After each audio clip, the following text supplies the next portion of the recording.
Eits, sebelum masuk ke dalam alur ceritanya, terlebih dahulu Mimin ingin menyampaikan sesuatu nih. Nah, kabar gembira bagi teman-teman yang ingin menonton novel genre salah paham yang berasal dari Novia. Soalnya Mimin telah mengupload videonya di halaman Traktir Mimin. Namun saat ini Mimin masih menyediakan dua folder dengan judul yang berbeda, yaitu Daniel Steiner dan juga Amael Jericho. Dan sekedar info tambahan, adegan 18 plus dari novel Amael Jericho telah Mimin ceritakan secara eksplisit. Jadi bagi teman-teman yang nonton di video itu, harap menggunakan earphone atau semacamnya. Soalnya Mimin bahkan menyebut benda lelaki dan perempuan secara jelas hingga adegan itu-itunya. Nah, lantas bagaimana cara mengaksesnya? Gampang saja. Teman-teman tinggal klik link di kolom komentar yang Mimin sudah pin. Setelah itu pilih konten eksklusif dan silakan beli dengan jumlah gelas cendol yang telah ditentukan. Mimin akan update terus novel salah paham dari novel ini. Jadi ditunggu ya informasi berikutnya dari Mimin. Oke, itu saja, mari lanjutkan videonya. Di dalam ruang penyimpanan senjata di Kastil Raja Iblis, Alfio merasakan getaran kecil yang mengguncang tanah. Ia mengangkat kepalanya dengan bingung, mencoba memahami apa yang sedang terjadi. Tempat itu sebenarnya bukan benar-benar ruang harta karun, melainkan gudang tempat para daemon menyimpan senjata yang tidak dapat mereka gunakan. Di sana, pendekar pedang ceria menatap sebuah pedang sihir mewah yang dihiasi simbol suci. Ia bertanya kepada Alfio apakah senjata-senjata milik para daemon itu bisa mereka gunakan. Alfio yang tidak menyangka pertanyaan itu sempat terdiam canggung, lalu dengan cepat menutupi reaksinya dan tersenyum kaku. Ia berkata bahwa sudah sewajarnya seorang pahlawan mendapatkan perlengkapan baru di markas Raja Iblis, dan semua itu dilakukan demi dunia. Alfio, yang dikenal sebagai pahlawan dari Siguresu, bersama kelompoknya telah melalui perjalanan panjang menuju wilayah Raja Iblis.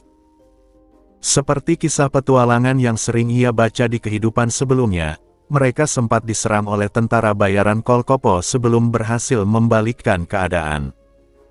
Setelah itu mereka dikejar oleh bangsawan pengecut dan polisi militer hingga akhirnya memasuki wilayah Raja Iblis dengan tujuan menaklukkan sang penguasa iblis. Namun perjalanan menuju kastil ternyata jauh lebih mudah daripada yang mereka bayangkan. Mereka tidak pernah menghadapi pasukan besar Raja Iblis. Bahkan di desa-desa Daemon, selama Alfio menunjukkan sedikit kekuatan tanpa benar-benar membantai mereka, penduduk malah memberi mereka makanan.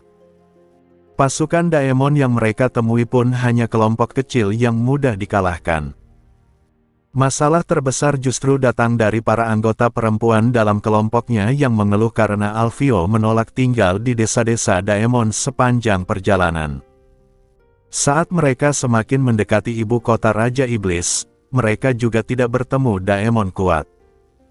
Kebanyakan yang mereka temui hanyalah makhluk lemah. Bahkan Alfio merasa sedikit bersalah ketika harus menjatuhkan seorang daemon tua yang hampir tidak mampu berdiri, meskipun ia tetap menebas para daemon bersenjata tanpa ragu. Karena itulah mereka sangat terkejut ketika akhirnya tiba di Kastil Raja Iblis dan langsung dikalahkan dengan mudah oleh seorang prajurit besar yang menjaga gerbang. Alfio menganggap penjaga itu sebagai semacam bos acara, seperti dalam cerita atau permainan. Ia melarikan diri bersama kelompoknya dan menggunakan trik kotor dengan memanjat tembok untuk masuk melalui pintu belakang kastil. Menurut logika Alfio yang terbiasa membaca cerita isekai di kehidupan sebelumnya, mengalahkan bos biasanya akan memberikan perlengkapan kuat. Ia berencana mencuri perlengkapan itu terlebih dahulu melalui cara curang agar bisa mengalahkan penjaga tersebut dengan mudah. Bagi Alfio, menggunakan segala cara untuk merebut kemampuan musuh dan mengambil peralatan mereka adalah hal yang wajar. Ia juga memiliki kebiasaan membenarkan tindakannya sendiri. Bahkan ketika ia yang memprovokasi orang lain, begitu lawannya marah dan mengangkat senjata, Alfio langsung menyatakan dirinya berada di pihak keadilan sehingga merasa berhak merampas perlengkapan dan uang mereka. Dengan penuh semangat Alfio menunjukkan sebuah pedang panjang kepada Ceria dan berkata bahwa itu senjata yang bagus. Ceria menerima pedang itu dengan canggung dan mengangguk pelan. Sebagai teman masa kecil, ia selalu mengagumi Alfio yang sejak kecil terlihat berpengetahuan luas. Ia mencoba meyakinkan dirinya bahwa tindakan Alfio benar, meskipun sebagai putri seorang ksatria, hatinya sebenarnya menolak tindakan merampas milik orang lain. Sebagian besar barang yang mereka ambil bahkan bukan perlengkapan tempur yang berguna. Kebanyakan hanya benda indah yang dihiasi ornamen mahal dan kemungkinan bisa dijual dengan harga tinggi. Melihat Alfio mengumpulkan semua barang itu dengan gembira membuat Ceria mulai merasakan kegelisahan yang sulit dijelaskan. Di dekat pintu gudang, sahabat Ceria yang merupakan elf bernama Anteikowa serta dua saudari bangsawan, Athena dan Ophelia, berjaga. Mereka tidak mampu ikut mencuri barang orang lain sehingga hanya mengawasi sambil sesekali melirik dingin ke arah Alfio dan Ceria. Ketika Ceria menghela napas, Alfio memperhatikannya dan menanyakan apa yang terjadi. Ceria hanya menjawab bahwa tidak ada apa-apa. Setelah mengumpulkan cukup banyak barang, Alfio tiba-tiba berkata bahwa mereka harus segera meninggalkan kastil dan pergi dari kota itu. Ceria terkejut karena sebelumnya ia mengira Alfio berniat meniru taktik pencuri hanya untuk mengalahkan musuh kuat.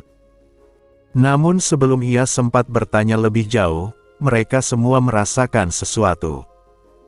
Dari bawah tanah muncul sebuah kehadiran yang mengerikan. Aura itu begitu besar hingga tidak masuk akal untuk diukur. Tekanan kekuatan itu dipenuhi niat membunuh yang luar biasa. Anteikowa yang sangat sensitif terhadap aura kejahatan langsung pucat. Athena dan Ophelia saling mendekat. Ophelia tampak ketakutan dan bertanya apakah itu Raja Iblis. Athena menenangkan adiknya, tetapi sebenarnya ia juga merasakan sesuatu yang aneh. Aura itu terasa familiar baginya, seolah pernah ia rasakan sebelumnya. Ia hampir memahami kebenaran yang selama ini terasa janggal di sudut pikirannya. Namun rasa takut membuatnya menekan pemikiran itu jauh ke dalam hatinya. Melihat situasi itu, Athena menyarankan agar mereka segera mundur. Alfio langsung menyetujuinya. Anteikowa juga setuju sambil mengatakan bahwa bahkan jika itu bukan Raja Iblis, ia bisa merasakan kejahatan dari ribuan iblis dalam aura tersebut. Akhirnya kelompok pahlawan Siguresu memutuskan untuk mundur dari kastil Raja Iblis tanpa bertarung secara jujur.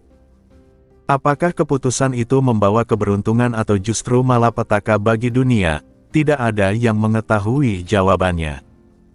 Sementara itu, di wilayah Raja Iblis, Hebrat kembali dan melihat sesuatu yang sama sekali tidak ia kenali. Wilayah Raja Iblis yang sejak lahir ia kenal selalu tertutup awan hitam siang dan malam kini terbuka di bawah langit biru yang cerah dengan sinar matahari yang menyilaukan. Hebrat berdiri terpaku selama beberapa menit memandang pemandangan yang mustahil itu. Ketika ia melihat kastil Raja Iblis yang sebagian hancur serta para daemon yang berkumpul di sana seperti sedang menyembah sesuatu, Hebrat segera terbang menuju kastil. Begitu ia mendarat di taman kastil, seorang gadis dwarf bernama Francois berlari ke arahnya dengan kecepatan luar biasa. Hebrat segera menggunakan berbagai sihir perlindungan seperti penyerapan benturan, pertahanan fisik, penghalang, peredam inersia, dan penguatan tubuh sehingga ia mampu menangkap Francois yang menabraknya dengan kekuatan besar, meskipun tetap terdorong mundur beberapa meter hingga tanah terbelah. Francois tampak sangat lega melihatnya. Dengan bahasa dwarf yang sulit dipahami, ia mulai menjelaskan apa yang terjadi. Hebrat berusaha memahami ceritanya sementara Francois terlihat malu-malu ketika menyebut seseorang. Dari penjelasan Francois, Hebrat mengetahui bahwa pilar cahaya emas dan hitam pekat pernah menembus kastil dan naik ke langit. Setelah itu awan kebencian yang menyelimuti wilayah tersebut dihancurkan. Kemudian seekor Demon Beast mengikuti sosok malaikat bersayap emas yang turun ke kastil. Francois juga menyebut tentang seorang gadis manusia yang ia temui dan anggap sebagai teman pertamanya. Ia terlihat sangat khawatir terhadap gadis itu.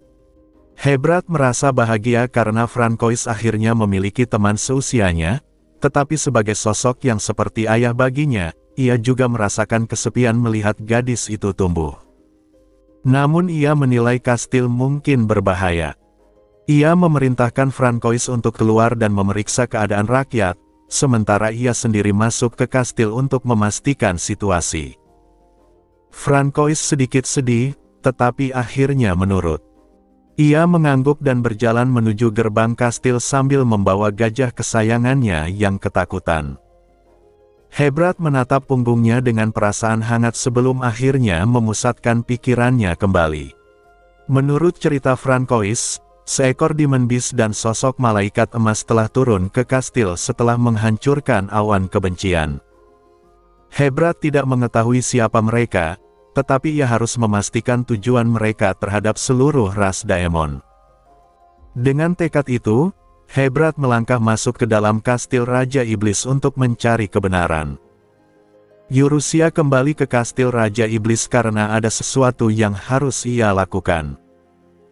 Pertarungannya melawan Rina sebelumnya sebenarnya merupakan taruhan berbahaya, tetapi ia tetap melakukannya karena hal itu sangat penting baginya. Ia memiliki kemauan yang kuat sekaligus kewajiban untuk menyelesaikannya. Namun setelah semuanya berakhir, situasinya berubah menjadi jauh lebih santai. Eurusia, yang berada dalam wujud kucing, sibuk membenamkan dirinya ke dalam bulu Rina. Ia memeluk dan menggosokkan tubuhnya dengan penuh semangat, menikmati kelembutan bulu Demon Beast itu untuk pertama kalinya setelah 11 tahun. Rina terdengar mengeluh, tetapi ia justru berguling sehingga memudahkan Eurusia untuk terus mengelus bulunya. Bagi Eurusia, sensasi itu sangat menyenangkan. Meskipun memeluk bulu Rina dengan tubuh manusia juga terasa nyaman, ia tetap lebih menyukai sensasi melakukannya dalam wujud kucing. Bulu iblis Rina selalu halus dan tidak pernah kotor. Bahkan jika ia berguling-guling di dalamnya, bulu itu tidak kusut. Teksturnya lembut dan halus, terutama bagian perut yang terasa empuk. Ketika Eurusia membenamkan dirinya di sana, ia merasakan ketenangan dan penyembuhan yang menenangkan. Selain itu, Rina juga memiliki aroma yang khas. Eurusia mencium wangi seperti anggur buah yang telah difermentasi selama bertahun-tahun, manis dan memabukkan. Karena jiwa mereka kini saling terhubung setelah proses penamaan, Eurusia bisa merasakan aroma itu jauh lebih jelas daripada saat mereka berada di dunia iblis dahulu. Ia tenggelam sepenuhnya dalam kenikmatan itu sampai akhirnya Rina menghentikannya dengan mendorongnya menjauh. Tiba-tiba tubuh besar Rina menghilang dari hadapannya. Eurusia yang panik segera mencari-carinya. Ketika ia menoleh ke arah suara Rina, ia melihat seekor kucing hitam berukuran sedikit lebih besar dari dirinya berdiri di sana dengan ekspresi bangga. Melihat Rina dalam wujud kucing hitam membuat akal sehat Eurusia runtuh seketika. Ia langsung melompat dengan penuh kegembiraan. Baginya, Rina terlihat sangat lucu. Kenangan dari dunia mimpi membuatnya menyadari bahwa ia memang menyukai kucing sejak dulu, tetapi melihat kucing secara langsung berbeda dengan menjadi salah satunya. Selama ini kucing-kucing di dunia ini selalu melarikan diri darinya sambil mendesis setiap kali ia mencoba mendekat. Karena itulah melihat Rina berubah menjadi kucing membuatnya kehilangan kendali. Namun kegembiraannya berhenti ketika Rina menggigitnya dengan ringan untuk menghentikan tingkahnya. Eurusia akhirnya sadar dan menenangkan diri. Meskipun gigitan kecil itu terasa sakit, Rina segera menjilatnya seolah meminta maaf. Setelah itu keadaan berbalik. Kini Rina yang mengelus Eurusia. Mereka berdua berbaring di lantai kastil Raja Iblis yang setengah hancur. Karena bagian atas kastil telah hancur, sinar matahari hangat menyinari mereka dari langit yang terbuka. Eurusia merasa seperti kucing yang sedang berjemur dengan nyaman. Di tengah suasana santai itu, Eurusia bertanya sejak kapan Rina bisa berubah menjadi kucing hitam. Rina menjawab bahwa ia baru mendapatkan kemampuan itu hari ini. Ia menjelaskan bahwa setelah menerima nama dari Eurusia, kekuatan sihirnya dan tubuhnya menjadi jauh lebih stabil. Aura ganas yang dahulu dimilikinya ketika mereka pertama kali bertemu di dunia iblis kini hampir tidak terasa lagi. Amarah dan kegelisahannya telah mereda, digantikan oleh ketenangan yang lebih dewasa. Eurusia menyadari perubahan itu saat mendengar suara Rina yang tenang dan matang. Dahulu ia pernah melarikan diri dari Rina karena sifatnya yang terlalu mengekang dan brutal, tetapi kini Rina tampak jauh lebih stabil. Meski demikian, Eurusia menanyakan apakah Rina tidak ingin memanifestasikan tubuh di dunia ini. Rina menunjukkan ekspresi rumit sebelum menjelaskan bahwa meskipun penamaan membuat keberadaannya semakin kuat, ia tetap membutuhkan banyak pengorbanan untuk memperoleh wadah fisik di dunia ini. Selain itu, sifat dasar para iblis adalah membunuh, sesuatu yang sulit diabaikan begitu saja. Ia menjelaskan bahwa para demon berbeda dengan para dewa. Eurusia sendiri tidak yakin apakah dewa benar-benar ada, karena selama ini kepercayaan kepada mereka tidak membawa perubahan apapun bagi manusia. Sementara itu para demon justru memahami nilai manusia dan memanfaatkan mereka untuk meningkatkan nilai pengetahuan terlarang yang mereka sebarkan. Namun tanpa memanifestasikan tubuh, Rina tidak bisa tinggal lama di dunia manusia. Eurusia kemudian mengatakan bahwa ia tidak akan kembali ke dunia iblis selama beberapa ratus tahun. Itu adalah keputusan yang tidak ingin ia ubah. Rina menjawab bahwa jika Eurusia baru kembali dalam beberapa ratus tahun, sebenarnya waktu itu tidak terlalu lama baginya. Namun nama yang diberikan Eurusia kemungkinan hanya dapat ia pertahankan selama sekitar 1 tahun. Mendengar itu, Eurusia menyadari bahwa mereka tidak memiliki banyak waktu. Meski begitu, keduanya memilih untuk tidak memikirkan masalah itu terlalu jauh untuk saat ini. Mereka tetap berbaring santai di bawah sinar matahari, menikmati ketenangan setelah semua kekacauan yang terjadi. Saat itulah Eurusia tiba-tiba merasakan seseorang sedang memperhatikan mereka. Sementara itu, Hebrat yang memasuki kastil Raja Iblis sedang mengejar keberadaan Demon Beast yang ia rasakan sebelumnya.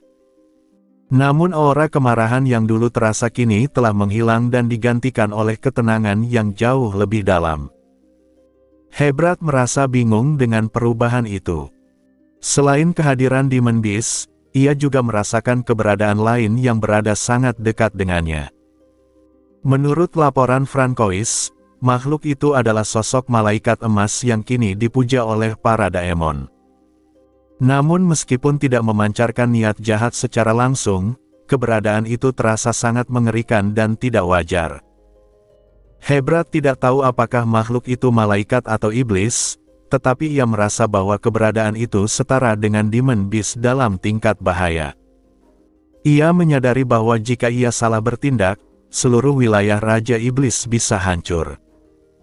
Meskipun selama hidupnya ia dipenuhi dendam terhadap masyarakat manusia yang telah mengkhianatinya, pada akhirnya ia tetap tidak mampu sepenuhnya meninggalkan sisi kemanusiaannya. Ia bahkan mulai bertanya pada dirinya sendiri apakah upayanya melakukan reformasi sebagai alat balas dendam adalah sebuah kesalahan. Namun sekarang tidak ada jalan mundur. Sebagai Raja Iblis, ia memutuskan untuk menjalankan perannya sampai akhir dan mati demi para daemon. Dengan tekad itu, Hebrat berjalan menuju tempat yang ia anggap sebagai kuburnya sendiri. Namun ketika ia tiba di lokasi sumber aura tersebut, ia justru melihat sesuatu yang sama sekali tidak ia bayangkan. Di sana, 2 ekor kucing sedang berbaring santai di bawah sinar matahari. Hebrat terdiam dengan mulut terbuka. Ia merasakan aura mengerikan dari 2 makhluk itu, tetapi bentuk mereka hanyalah kucing biasa. Meski begitu, aura yang keluar dari mereka jelas merupakan keberadaan legendaris yang dikenal sebagai Demon Beast. Melihat dua Demon Beast sekaligus membuat akal sehatnya hampir runtuh. Saat Hebrat masih terpaku dalam kebingungan, kucing berwarna emas tiba-tiba bergerak panik. Pada saat yang sama, suasana lembut di sekitarnya berubah menjadi tekanan luar biasa dari kekuatan seorang demon yang menakutkan. Seorang pria berambut perak dengan kulit hitam dan ekspresi dingin tiba-tiba muncul di hadapan Eurusia dan Rine. Ia terlihat sedikit muram namun berwibawa. Eurusia menyadari bahwa pria itu adalah sosok yang sebelumnya mengintip mereka ketika ia sedang kehilangan kendali sambil berguling-guling dan menikmati bulu Rine dengan penuh kegembiraan.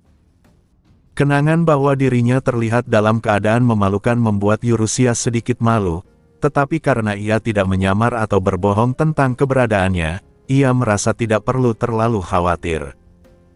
Rine kemudian berdiri dan berubah ke wujud besar Dark Beast miliknya. Dengan suara rendah ia menyebut pria itu sebagai Raja para Daemon. Mendengar itu, Eurusia baru menyadari bahwa pria tersebut adalah Hebrat, Raja Daemon yang pernah disebut-sebut sebelumnya. Hebrat segera berlutut dengan hormat di hadapan mereka. Ia memperkenalkan dirinya sebagai Raja para Daemon dengan sikap sangat rendah hati. Eurusia memandangnya dengan rasa penasaran. Ia menyadari bahwa jiwa pria itu terlihat sangat lezat bagi seorang demon, namun ia menahan diri untuk tidak tergoda. Selain itu, ia juga teringat bahwa Hebrat adalah calon suami Francois, sehingga ia tidak boleh melakukan sesuatu yang akan mengkhianati temannya. Hebrat kemudian menatap Eurusia dan menanyakan apakah ia adalah Golden Beast yang pernah menjadi pembicaraan di kalangan manusia. Ia juga menyebut bahwa Eurusia adalah makhluk yang telah menyingkirkan awan kegelapan di wilayah Daemon King dan membawa berkah bagi tanah itu. Eurusia, yang merasa harus menjaga sopan santun sebagai seorang demon yang berakal, membalas sapaan tersebut dengan hormat. Ia merasa aneh karena ini adalah pertama kalinya ia berbicara dengan ras lain sebagai seorang demon. Namun Hebrat tampak lega karena melihat Eurusia sebagai demon yang memiliki kecerdasan. Hebrat kemudian menyampaikan permintaan. Ia menjelaskan bahwa bangsa Daemon sedang berada di ambang krisis. Seluruh pasukan Daemon King telah dikerahkan untuk menyerang manusia, dan ia ingin meminjam kekuatan Eurusia dan Rine untuk membantu mereka. Ketika Eurusia secara singkat bertanya mengapa, Hebrat sempat terdiam sebelum akhirnya menjelaskan alasannya. Ia mengaku bahwa sepanjang hidupnya ia dipenuhi kebencian terhadap manusia. Ia ingin menghancurkan umat manusia, tetapi di saat yang sama ia juga ingin menyelamatkan bangsa Daemon yang berada di bawah kepemimpinannya. Saat ia berbicara, kebencian terhadap manusia yang tersimpan dalam dirinya mengalir keluar bersama kekuatan sihirnya. Eurusia merasakan emosi itu dan bahkan menganggapnya sebagai sesuatu yang menggugah selera bagi seorang demon. Ia memahami alasan Hebrat sampai batas tertentu. Hebrat bahkan menawarkan kontrak kepada Eurusia. Ia bersedia memberikan jiwanya sendiri, bahkan jiwa semua manusia yang akan dibunuh oleh pasukan Daemon King, sebagai imbalan atas bantuan mereka.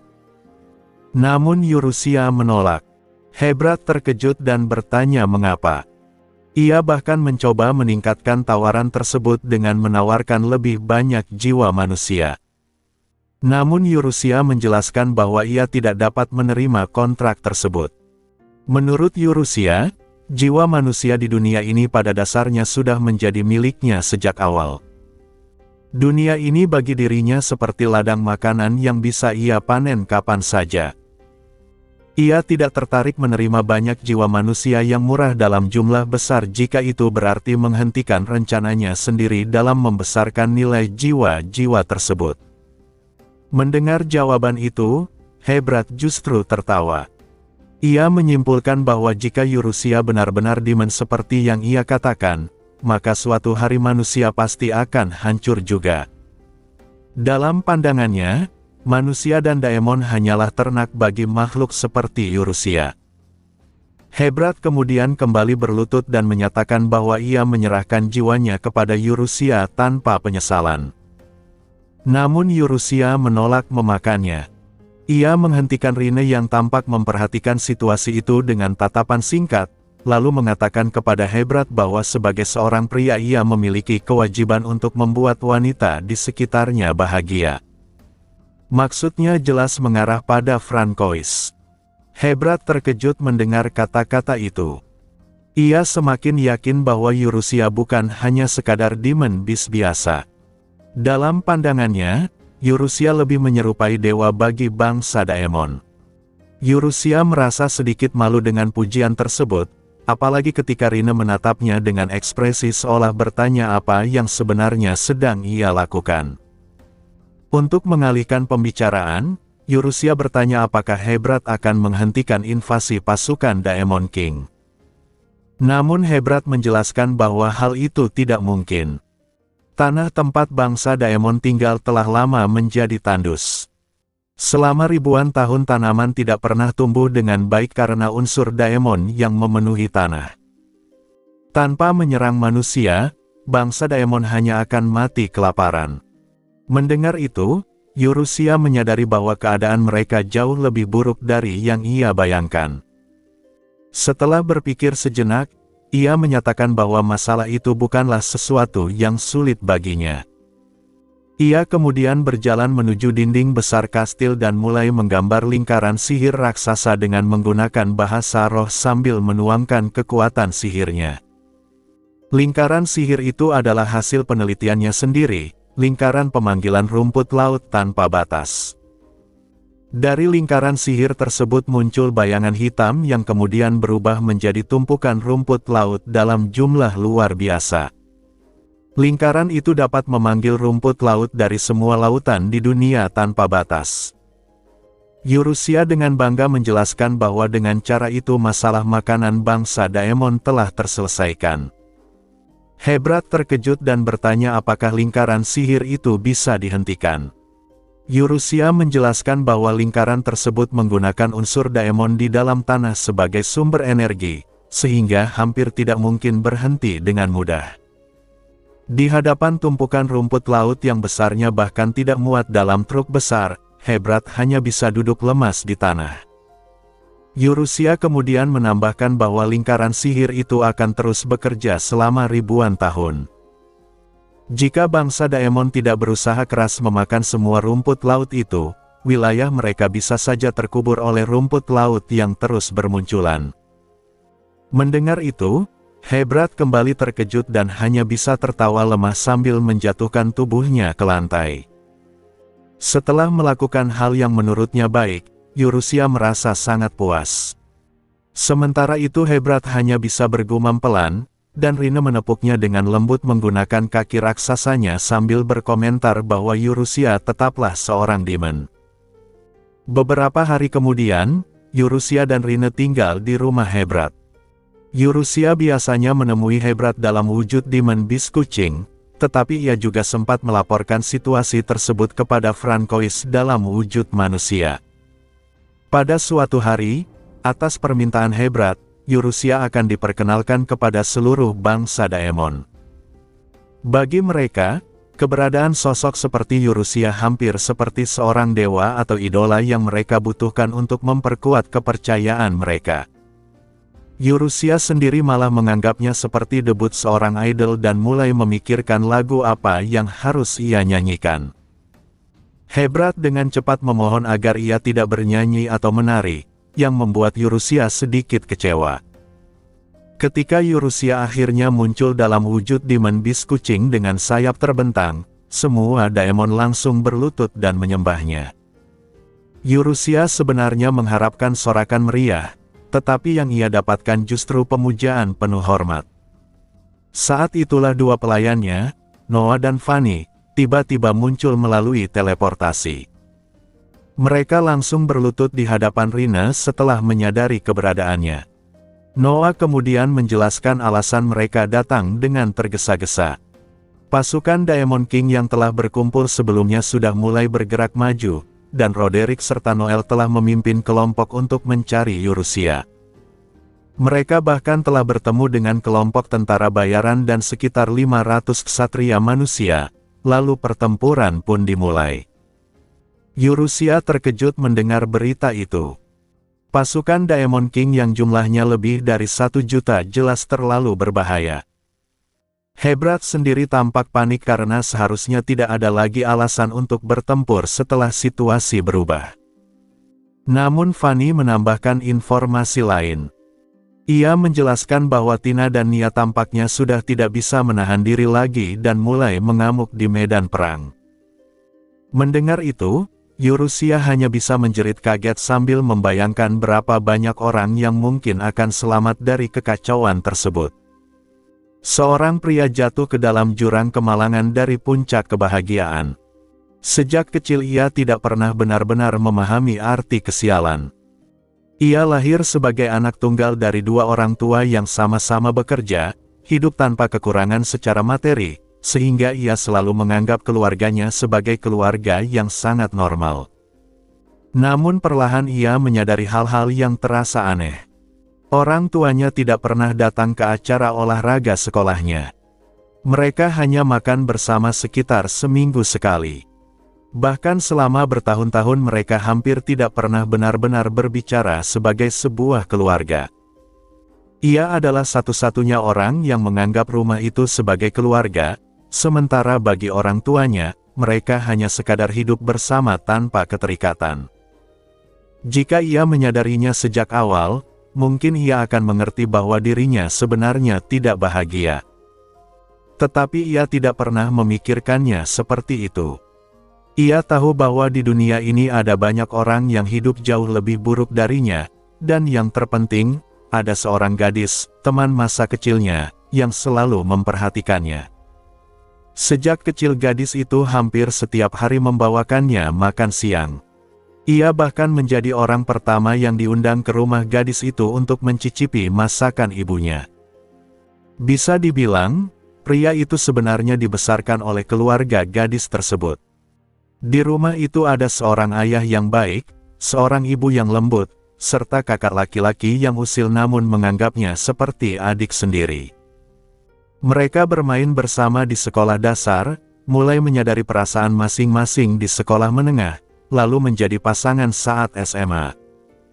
Walaupun pria itu sempat sedikit liar dalam berbagai hal, demi menghormati keluarga gadis tersebut ia tetap menjaga hubungan mereka tetap murni. Setelah lulus universitas mereka mulai tinggal bersama. Pria itu bahkan berniat membayar sendiri biaya pernikahan mereka. Ia pergi ke kantor pemerintah untuk mendaftarkan pernikahan mereka secara resmi dan memasukkan nama istrinya ke dalam kartu keluarga. Namun di tengah perjalanan ia terjatuh ke dalam lubang selokan. Ketika ia sadar, ia berada di sebuah ruangan gelap yang kumuh. Sebenarnya ia sudah menyadari ruangan itu berbulan-bulan sebelumnya, tetapi baru kemudian ia bisa melihat dengan jelas. Ia telah menjadi seorang bayi. Ia segera menyadari bahwa dunia ini bukanlah tempat yang baik. Langit selalu gelap tanpa perbedaan antara siang dan malam, dan orang-orang di sekitarnya memiliki tanduk atau kulit bersisik. Mereka tampak merawatnya secara normal. Namun ia tidak peduli tentang semua itu. Ia tidak peduli di mana dirinya berada atau bagaimana ia bisa menjadi bayi. Yang ia pikirkan hanyalah istrinya, teman masa kecil yang akhirnya menjadi pasangan hidupnya. Mereka seharusnya baru saja memulai malam pertama mereka sebagai suami istri. Ia tidak bisa memahami mengapa ia harus berada di tempat seperti ini. Setiap hari ia merasa frustrasi. Ia ingin kembali kepada istrinya. Ia menangis seperti bayi, tetapi karena tubuhnya memang bayi, tidak ada seorang pun yang memahami perasaannya. Suatu hari hidupnya mencapai titik balik. Ia dibawa bersama kedua orang tuanya ke sebuah ruang bawah tanah yang gelap, tempat para orang dewasa berkumpul dengan wajah yang memiliki ciri-ciri binatang dan monster. Di sana terdapat sebuah altar hitam. Bau darah busuk yang menguar membuat wajahnya pucat. Ketika ia menatap orang tuanya dengan tatapan bertanya mengenai altar yang tampak seperti altar iblis itu, ia akhirnya menyadari sesuatu. Mata orang tuanya memiliki ekspresi yang sama seperti mata orang tua di kehidupan sebelumnya, tatapan yang memandangnya bukan sebagai anak, melainkan sebagai makhluk lain. Ia juga menyadari bahwa dirinya tidak memiliki tanduk atau sisik seperti mereka. Saat itulah ia memahami kebenarannya. Ia dibawa ke sana sebagai korban persembahan untuk memanggil iblis. Upacara dimulai. Dengan tubuh bayi, ia tidak mampu melawan apapun. Ia hanya bisa bertanya dalam hati mengapa semua ini terjadi. Ia ingin kembali kepada istrinya. Ia ingin melarikan diri dari neraka ini dan kembali kepada wanita yang ia cintai. Lingkaran sihir bersinar di sekelilingnya. Pada saat pria yang ia anggap sebagai ayah mengayunkan belati berkarat ke arahnya, suara seseorang terdengar. Suara itu mengatakan bahwa hanya dengan pengorbanan seperti ini mereka mencoba memanggilnya, seolah-olah mereka meremehkannya. Belati yang hendak menusuknya berhenti tepat di depan matanya seolah waktu telah berhenti. Dunia di sekitarnya benar-benar membeku, dan hanya ia yang bisa bergerak. Di dunia yang berhenti itu, suara tersebut berbicara kepadanya. Suara itu mengatakan bahwa di antara semua yang ada di sana, jiwa terkuat justru milik bayi itu. Namun jika ia mengambil jiwa bayi tersebut sekarang, ia tidak akan bisa berinteraksi dengan dunia. Karena itu ia menawarkan kontrak. Ia mempersilakan bayi itu menyebutkan keinginannya, dan menanyakan apa yang akan ia berikan sebagai balasan. Tanpa ragu sedikit pun, pria itu langsung mengatakan bahwa ia ingin kembali kepada istrinya. Ia tidak membutuhkan hal lain. Ia bersumpah akan menyerahkan seluruh dirinya. Suara itu menjawab bahwa setelah kematiannya, jiwa pria itu akan diambil. Namun itu saja tidak cukup untuk membiarkannya menyeberang dunia. Ia diminta memberikan sesuatu yang lain sebagai pembayaran, dan jawabannya ada di hadapannya. Mendengar kata-kata itu, pria tersebut terdiam sejenak sebelum akhirnya mengatakan jawaban yang diinginkan oleh sang iblis. Sementara itu, di dunia para Daemon, pasukan Raja Daemon mulai bergerak. Atas perintah Geas, penyihir istana yang diberi wewenang oleh Raja Daemon Hebrat, pasukan Daemon King yang sebelumnya tersebar di berbagai unit dikumpulkan kembali dan memulai invasi. Jumlah yang berkumpul sekitar 400.000 pasukan. Padahal saat meninggalkan wilayah Raja Daemon, jumlah mereka lebih dari 2 juta. Entah kemana sebagian besar pasukan itu menghilang. Di tengah hutan monster, wakil Raja Binatang, Jenderal Monyet Putih Gretel, memimpin sekitar 100.000 prajurit sambil bergegas menuju medan perang. Ia merasa kesal dan tidak sabar karena banyak unit yang tidak pernah kembali setelah dipisahkan sebelumnya. Insting binatang mereka merasakan sesuatu yang mengintai di dalam hutan. Pergerakan pasukan mulai melambat. Tiba-tiba terdengar teriakan tertahan. Beberapa prajurit Bisman Daemon tiba-tiba hancur berkeping-keping. Para prajurit panik dan berteriak bahwa ada musuh. Dalam kegelapan mereka melihat sosok yang terdistorsi. Ketika seseorang menyalakan cahaya sihir untuk menerangi sekitar, terlihat sosok seorang demon berpakaian compang-camping, tertawa sambil memegang kepala Bisman dan meminum darah segar darinya. Ketakutan mendasar sebagai makhluk hidup muncul dalam diri para prajurit. Teriakan panik terdengar di seluruh pasukan saat pembantaian dimulai. Gretel mencoba menenangkan pasukannya meskipun ia sendiri kebingungan. Ia menyadari bahwa yang muncul bukan sekadar demon biasa, melainkan Greater Demon yang memiliki wadah tubuh, bahkan ada kehadiran yang terasa jauh lebih kuat.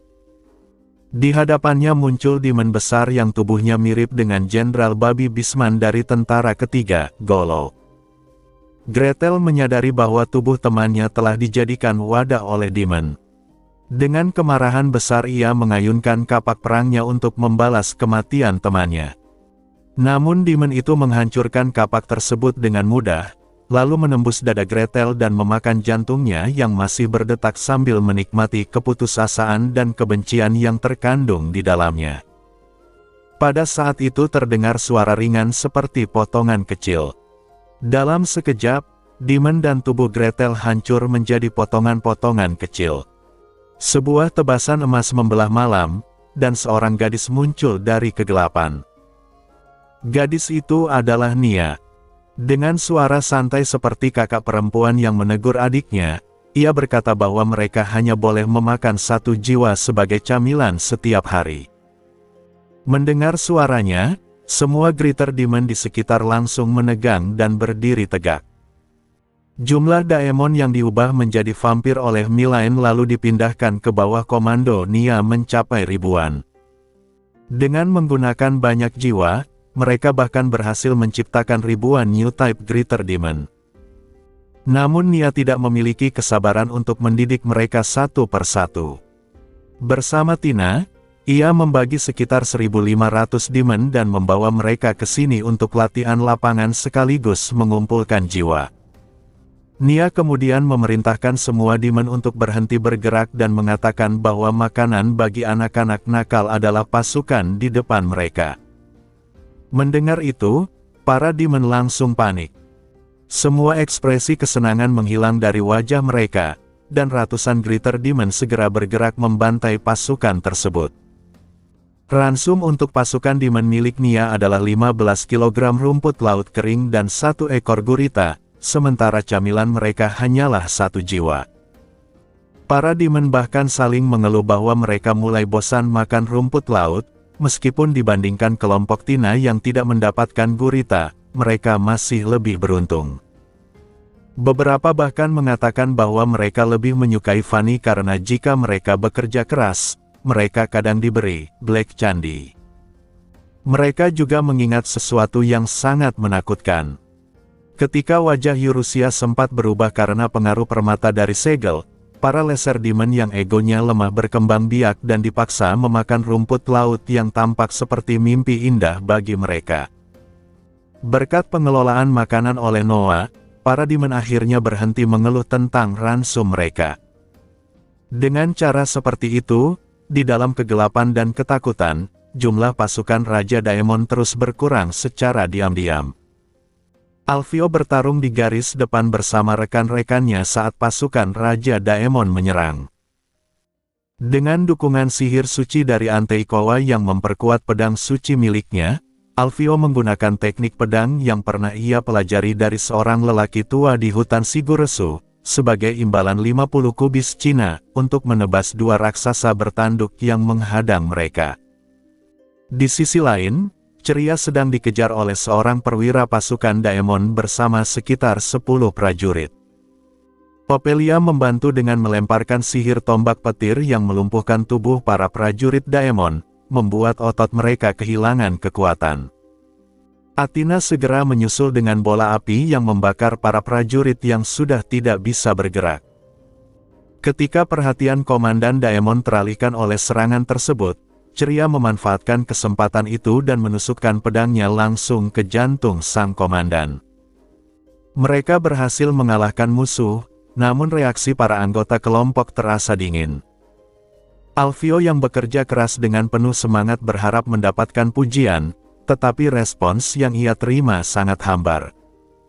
Bahkan Athena yang biasanya selalu menanggapi panggilannya kini seringkali tidak menjawab. Dalam pertempuran maupun petualangan sebelumnya, Athena selalu bergantung padanya, tetapi kini setiap kali tubuh mereka bersentuhan, gadis itu tiba-tiba menjadi dingin dan menjauh.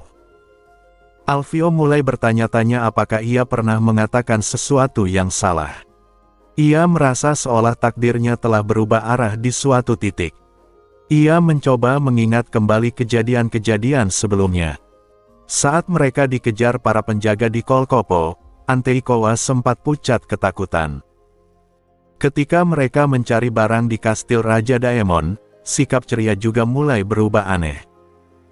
Dan ketika Alfio mengatakan bahwa mereka akan melarikan diri dari kastil dan mundur dari wilayah Raja Daemon, Athena dan Ceria tampak terkejut dengan mata membelalak. Baginya, hal-hal itu terasa wajar. Bukankah menghukum orang yang menyerangmu adalah hal yang biasa? Bukankah mencuri barang dari musuh juga sesuatu yang normal? Dan bukankah melarikan diri dari musuh yang tidak bisa dikalahkan adalah dasar bagi seorang petualang? Begitulah yang selalu dilakukan para tokoh utama dalam cerita. Namun dalam kenyataannya, semuanya tidak berjalan seperti yang ia bayangkan. Seharusnya ia datang ke wilayah Raja Daemon setelah menjadi lebih kuat. Ia seharusnya berlatih selama perjalanan dan meningkatkan kekuatannya terlebih dahulu. Jika ia cukup kuat, mungkin banyak kesalahannya bisa dimaafkan. Ia juga seharusnya tidak menghadapi pasukan utama Raja Daemon tanpa persiapan seperti sekarang. Dalam perjalanan kembali menuju wilayah manusia, Alfio dan kelompoknya justru terseret ke dalam perang besar. Agar bisa mendapatkan kembali posisi dan kepercayaan rekan-rekannya, Alfio merasa harus ikut bertarung dalam pertempuran ini. Ketika Anteikowa memanggil namanya, Alfio menoleh dan melihat puluhan raksasa yang jauh lebih besar dari yang baru saja ia kalahkan. Ia hampir saja mengatakan bahwa mereka harus melarikan diri, tetapi kata-kata itu tertahan ketika ia melihat tatapan diam Athena yang seakan menuntutnya menunjukkan kekuatan sebagai seorang hero. Harapan Athena justru membuat Alfio merasa semakin tertekan.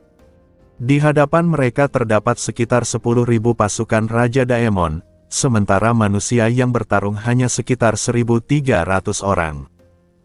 Alih-alih menghancurkan mereka dengan jumlah besar, musuh justru mengirim pasukan elit 1.000 orang untuk memusnahkan mereka. Alfio yang sebenarnya hanya ingin hidup damai sambil membangun harem sama sekali tidak siap untuk mati. Meski begitu, ia tetap mengangkat pedangnya dengan keras kepala. Saat itulah raksasa di sisi kanan tiba-tiba terpental jauh. Yang muncul adalah seorang prajurit mengenakan sirah perak dengan mantel biru tua. Para raksasa langsung menyerangnya. Salah satu raksasa setinggi lebih dari 5 meter mengayunkan gada besar, namun prajurit itu menahannya dengan perisai di tangan kiri dan menebas lutut raksasa tersebut menggunakan pedang sihir emas di tangan kanan. Dengan gerakan yang setia pada teknik dasar seorang ksatria, ia terus maju, menangkis serangan dengan perisai dan menebas raksasa satu persatu. Dengan satu ayunan kuat menggunakan kedua tangannya, ia membelah raksasa terakhir bersama gada besarnya. Seseorang dari kelompok Alfio bergumam menyebut nama Roderick. Namun di balik Roderick muncul hampir 100 daemon lain yang membuat kelompok pahlawan dari Siguresu hampir berteriak. Tiba-tiba terdengar bahasa roh kuno yang murni, tidak disederhanakan oleh para elf. Seorang pemuda mengangkat pedang emasnya, dan cahaya yang dilepaskannya menerbangkan sebagian besar daemon dengan satu serangan. Roderick memanggil nama pemuda itu, Noel. Pemuda berwajah cantik seperti gadis itu tersenyum penuh keberanian. Para prajurit di belakangnya bersorak menyebutnya sebagai hero. Noel dan Roderick adalah hero dari kerajaan suci dan seorang crusader yang memimpin 500 orang mengikuti gadis yang mereka hormati sebagai saint. Pasukan mereka terdiri dari ksatria suci, ksatria biasa, dan tentara bayaran kuat.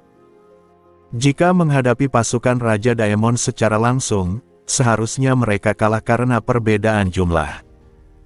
Namun kenyataan menunjukkan hal yang berbeda. Sang hero legendaris, sang crusader, dan sang saint yang diberkati roh cahaya datang ke wilayah Raja Daemon hanya bertiga dan memiliki kekuatan yang cukup untuk menantang Raja Daemon sendiri. Kekuatan cahaya yang sebelumnya tertekan kini berkembang pesat setelah mereka menjauh dari sesuatu yang disebut sebagai irregular, memungkinkan mereka bertarung bahkan melawan 10.000 pasukan Daemon. Melihat itu semua, Alfio sangat terkejut oleh perbedaan kelas antara dirinya dan hero sejati. Selama ini ia berusaha mengikuti pola khas tokoh utama dalam cerita dan memang telah cukup kuat untuk disebut hero di Siguresu. Namun saat melihat Noel, yang memiliki kekuatan luar biasa, dipuji para ksatria, memiliki hubungan dengan bangsawan, serta ditemani gadis-gadis cantik, Alfio mulai bertanya pada dirinya sendiri apakah ia benar-benar tokoh utama. Rekan-rekannya juga menatap Noel dengan mata berbinar, tatapan yang dulu pernah mereka tujukan kepadanya. Lamunan Alfio terhenti ketika seseorang memanggilnya. Roderick berjalan mendekatinya dengan tenang. Alfio menanggapi dengan nada sombong, mengatakan bahwa mereka tidak cukup dekat untuk berbicara begitu akrab dan bahwa Roderick seharusnya berterima kasih karena mereka telah membantu. Namun Roderick hanya meliriknya sekilas, mengucapkan terima kasih singkat, lalu berjalan melewati Alfio dan berhenti di depan Athena serta Ophelia. Ia menanyakan berapa lama mereka akan terus hidup seperti ini. Ophelia mampu menjawab, tetapi Athena tidak sanggup menatap mata tunangannya sejak kecil dan justru memalingkan wajah. Ketegangan memenuhi suasana. Hanya Alfio yang tiba-tiba berteriak marah, menanyakan apa yang Roderick lakukan terhadap rekan-rekannya. Bahkan Anteikowa dan Ceria mengernyit melihat sikap Alfio yang mencoba mengusir Roderick. Roderick menjelaskan bahwa ia hanya berbicara dengan sepupunya, tetapi Alfio tetap tidak peduli. Saat itu Roderick mendengar suara dari kejauhan dan mengangkat kepalanya. Ia mengatakan bahwa percakapan harus dihentikan karena pasukan Raja Daemon tampaknya mulai tidak sabar. Di sisi lain medan perang, Raja Binatang Galus memimpin pasukan Beast King setelah mendengar bahwa ada hero di pihak musuh. Ia tertawa keras sambil menantang hero untuk muncul. Awalnya ia tidak terlalu peduli dengan perintah Geas, tetapi ia tetap mengikuti komando karena waspada terhadap sesuatu yang misterius yang menyerang pasukan Raja Daemon. Namun jika yang muncul adalah hero, maka itu berbeda. Bagi Galus sebagai Raja para Bisman dan seorang pejuang, melawan hero adalah kehormatan yang ia dambakan. Ketika ia bergerak maju, puluhan tentara bayaran manusia terbunuh. Namun tiba-tiba sebuah tombak cahaya menghantam pasukan Daemon di dalam hutan.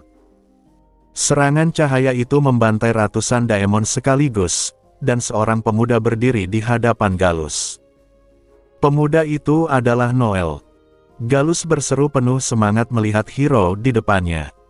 Tanpa menjawab, Noel langsung menyilangkan pedang sihir emasnya dengan pedang besar Galus. Benturan antara pedang abu-abu raksasa dan pedang emas itu menghasilkan gelombang kejut yang keras. Noel bertanya tentang seseorang bernama Lucy, sementara Galus memarahinya karena tidak fokus. Galus tersenyum karena kekuatan hero itu bahkan lebih besar dari yang ia bayangkan. Namun Noel sebenarnya tidak mengeluarkan kekuatannya karena menganggap Galus sebagai lawan yang sepadan, melainkan karena ia memikirkan gadis bernama Lucy. Setelah beberapa benturan, perbedaan kualitas senjata mereka menjadi jelas. Pedang Galus mulai terkelupas pada benturan pertama, retak pada benturan kedua, dan pada benturan ketiga pedang itu terpotong bersama tubuh Galus. Raja binatang itu runtuh di medan perang dengan cara yang hampir tidak bisa dipercaya. Noel menatapnya tanpa emosi, lalu bergumam pelan menyebut nama Lucy sebelum kembali mengangkat pedangnya ke arah pasukan Raja Daemon. Sebagai musuh alami para Daemon dan pembantai yang menakutkan bagi mereka, demi seorang gadis muda, Noel berubah menjadi sosok seperti Asura kecil yang menebarkan kehancuran di medan perang. Geas mulai kehilangan kesabarannya. Ia telah melancarkan serangan besar ke kerajaan manusia dengan seluruh pasukan Raja Daemon dan berhasil mengumpulkan sejumlah besar jiwa, tetapi seseorang telah mengganggu rencananya. Akibat gangguan itu, pasukan Raja Daemon sendiri kini berada dalam keadaan hampir hancur. Sebelumnya, Geas sebenarnya berniat melepaskan Demon yang pernah dipanggil oleh Raja Daemon Hebrat tanpa membuat kontrak, sehingga makhluk itu akan membantai manusia dan Daemon tanpa pandang bulu. Untuk tujuan tersebut, Geas telah menghabiskan puluhan tahun merencanakan semuanya. Ia menempatkan berbagai perangkat rahasia pengumpul jiwa di wilayah manusia maupun wilayah Raja Daemon, menunggu saat yang tepat untuk mengaktifkan rencananya.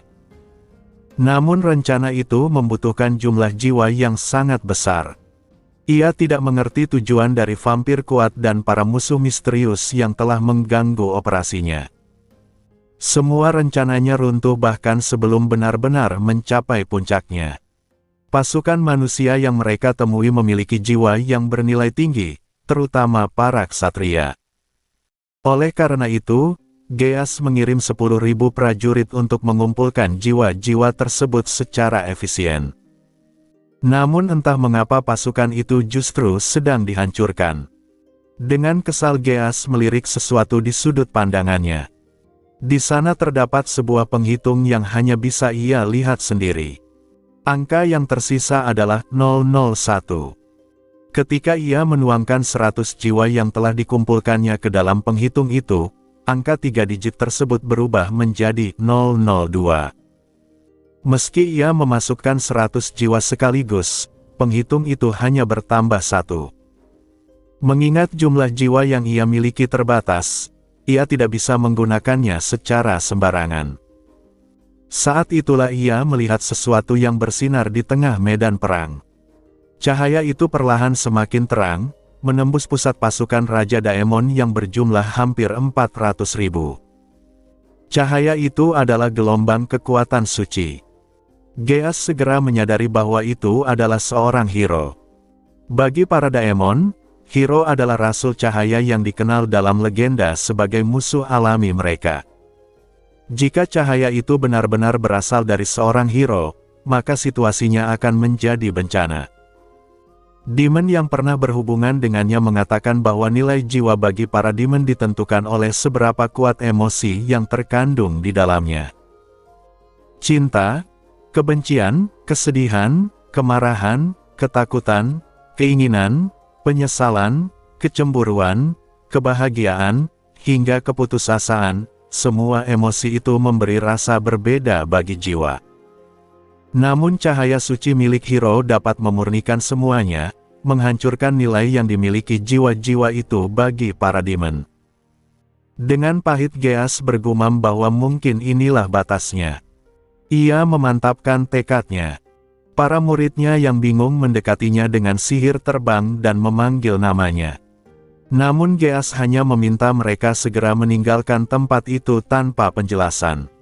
Saat para muridnya mundur dengan wajah penuh keraguan, Geas mulai merapalkan sihirnya. Ia kemudian melepaskan sihir pemusnah dengan seluruh kekuatannya. Sihir itu adalah Dragon Crusher. Sebagai jenderal sihir dengan kekuatan terbesar kedua setelah Raja Daemon, Geas melepaskan serangan itu dengan kekuatan penuh.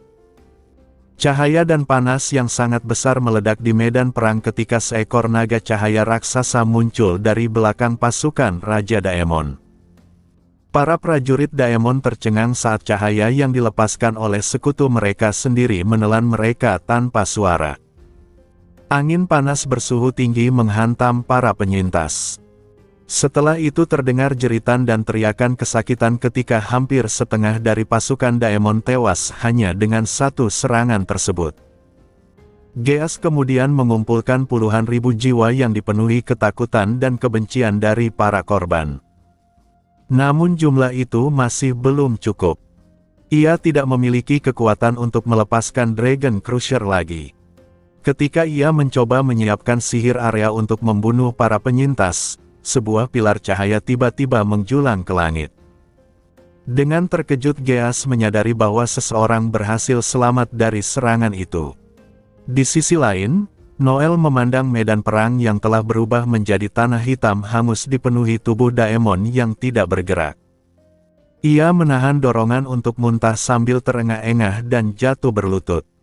Seandainya ia tidak membentuk penghalang gabungan yang memadukan sihir roh, air, dan angin, Noel mungkin sudah ikut mati bersama para Daemon. Ia berhasil selamat karena tidak berada tepat di pusat ledakan. Namun bahkan dengan perlindungan itu, hampir seluruh kekuatan sihir Noel habis hanya untuk menahan satu serangan. Ketika ia melihat ke arah penyihir tua Daemon yang melancarkan serangan tersebut, penyihir itu menatapnya dengan tajam dan mulai merapalkan sihir lagi. Saat itulah Roderick datang bersama belasan ksatria suci. Noel memperingatkan mereka agar tidak mendekat.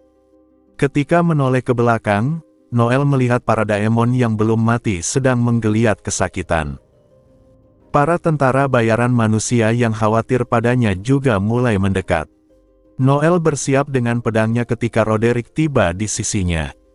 Roderick terkejut melihat kehancuran yang terjadi. Noel menjelaskan bahwa penyihir musuh telah membunuh bahkan sekutunya sendiri dan bahwa mereka harus segera bergerak. Roderick merasakan kekuatan sihir besar dari penyihir itu yang hampir selesai merapalkan mantra baru. Banyak manusia yang masih hidup, tetapi mereka hanya selamat secara tipis. Jika mereka mencoba melarikan diri, kemungkinan besar mereka tetap akan mati. Noel sendiri tidak yakin bisa menahan serangan berikutnya, dan ia juga tidak tahu apakah Roderick serta para ksatria suci dapat bertahan. Saat mantra penyihir itu selesai, muncul sosok raksasa api yang menyerupai Daemon. Makhluk itu langsung menyemburkan api. Para ksatria suci menyadari bahwa itu adalah roh besar api, Greater Spirit, yang dipanggil melalui sihir pemanggilan tanpa lingkaran sihir. Fakta itu membuat semua orang di tempat itu bersiap menghadapi kematian. Namun pada saat itu, bulu-bulu emas tiba-tiba jatuh dari langit. Seorang sosok turun dari udara dengan sayap emas yang indah. Ia mengenakan gaun elegan berwarna hitam pekat seperti malam dan perak yang berkilau seperti cahaya bulan. Sosok itu tampak seperti malaikat emas yang melayang perlahan di atas medan perang yang penuh kehancuran. Eurusia turun dengan mengepakkan sayap dari sihir Shining Holy Wings miliknya. Semua orang mengangkat kepala untuk melihatnya, sementara roh besar api yang baru saja muncul tiba-tiba berhenti dan menelan kembali api yang disemburkannya dengan ekspresi kaku. Eurusia mendarat sambil menyapa mereka dengan santai, mengatakan bahwa mereka tampaknya belum mati. Ia kemudian berjalan di antara para prajurit yang sekarat dan yang sudah mati. Dengan mengepakkan sayap emasnya, ia menyebarkan sihir penyembuhan yang merupakan gabungan dari sihir roh dan sihir suci, sebuah bentuk sihir iblis yang unik. Cahaya penyembuhan itu menyelimuti seluruh medan perang dan memulihkan semua makhluk hidup yang masih bernapas. Semua orang yang tersadar menatapnya dengan wajah tercengang. Sementara itu, roh besar api yang melihatnya langsung kembali ke dunia roh tanpa mengeluarkan suara. Eurusia tersenyum lembut melihat kepergian roh itu. Setelah itu ia memandang medan perang dengan santai sambil berpikir. Sekarang, ia ingin mengetahui siapa orang bodoh yang berani menyentuh mangsanya. Geas merasa semakin tidak sabar. Ia telah menyerang kerajaan manusia dengan seluruh pasukan Raja Iblis dan mengumpulkan banyak jiwa, namun seseorang telah mengganggu operasinya sehingga pasukannya kini berada dalam keadaan setengah hancur. Padahal selama beberapa dekade ia telah merencanakan semuanya dengan hati-hati, menempatkan perangkat rahasia untuk mengumpulkan jiwa di wilayah manusia dan wilayah para daemon demi memenuhi syarat rencananya. Rencana tersebut membutuhkan jumlah jiwa yang sangat besar. Ia tidak mengerti tujuan dari vampir agung dan musuh tak dikenal yang telah merusak rencananya sebelum berhasil diselesaikan. Pasukan manusia yang mereka hadapi sebenarnya memiliki jiwa bernilai tinggi, terutama para ksatria, sehingga Geas telah mengirim 10.000 prajurit untuk mengumpulkan jiwa mereka secara efisien. Namun entah mengapa pasukan itu justru sedang dihancurkan. Sambil mengumpat pelan, Geas menoleh ke sudut pandangannya. Di sana terdapat semacam penghitung yang hanya bisa ia lihat.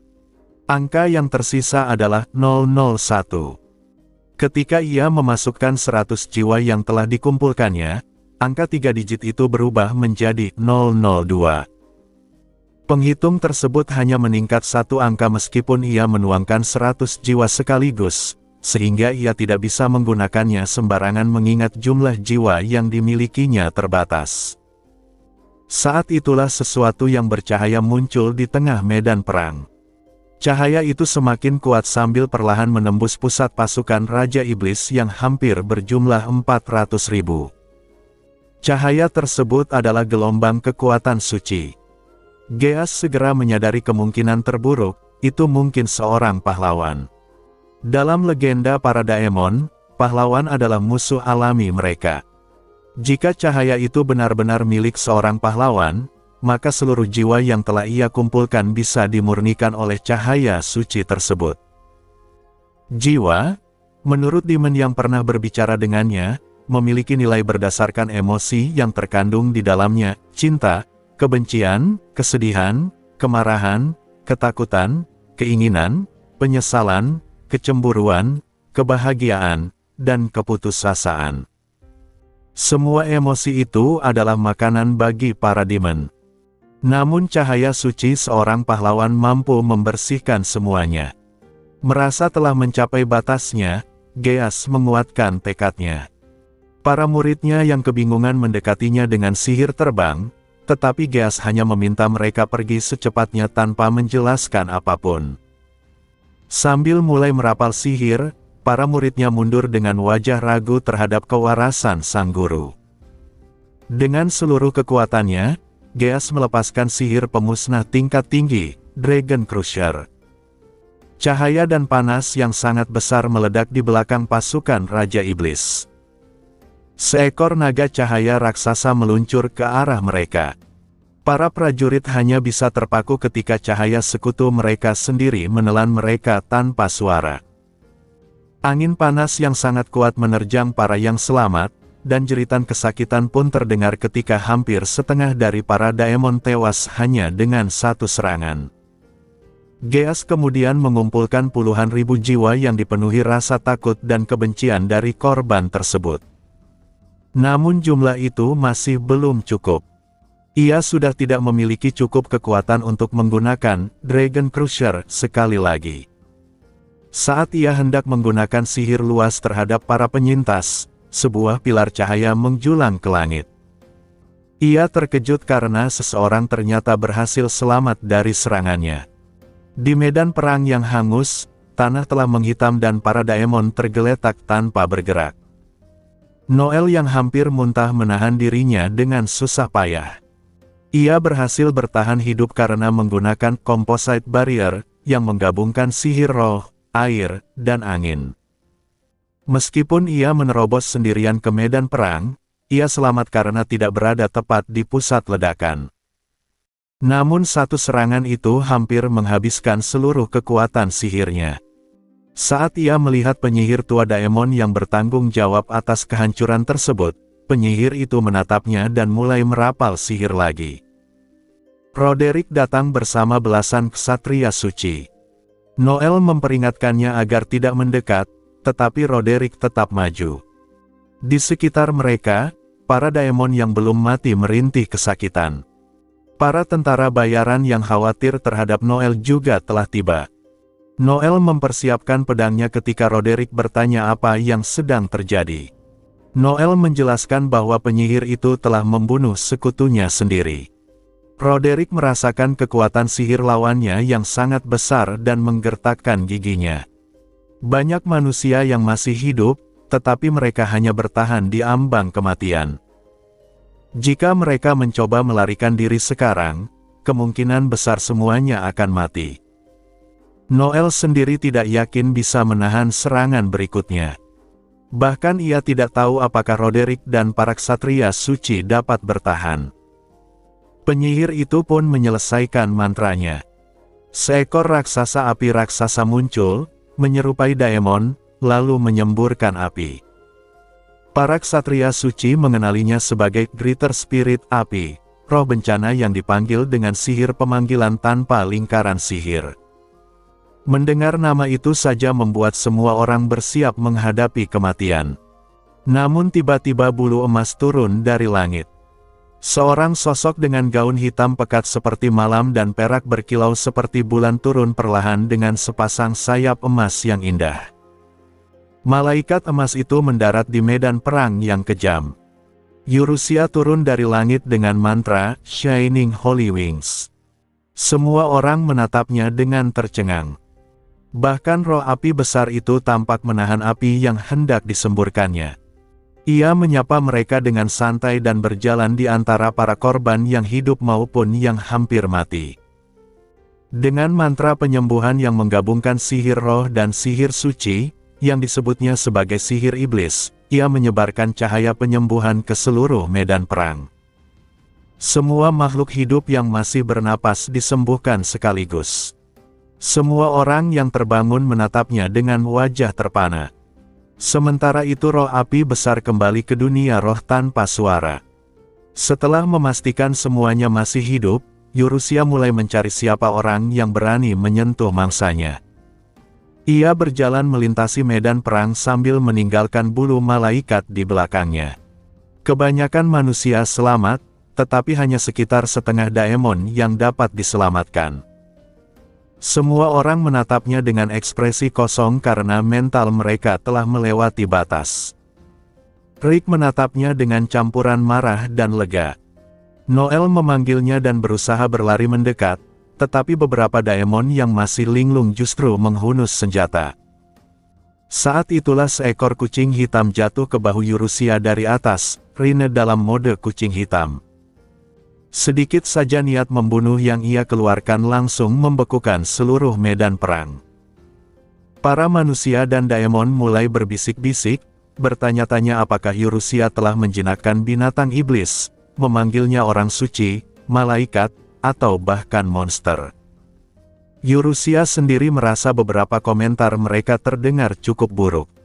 Di langit, seorang pria tua melayang dan berteriak menanyakan siapa dirinya. Rine memberitahu bahwa pria itu adalah penyihir daemon.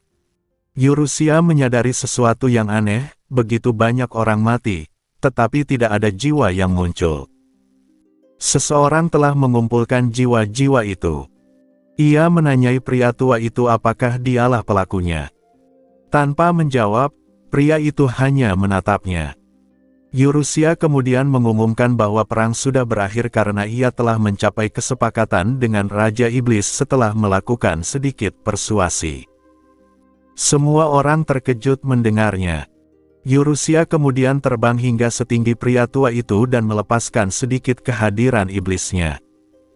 Penyihir tua itu langsung ketakutan ketika merasakan aura tersebut.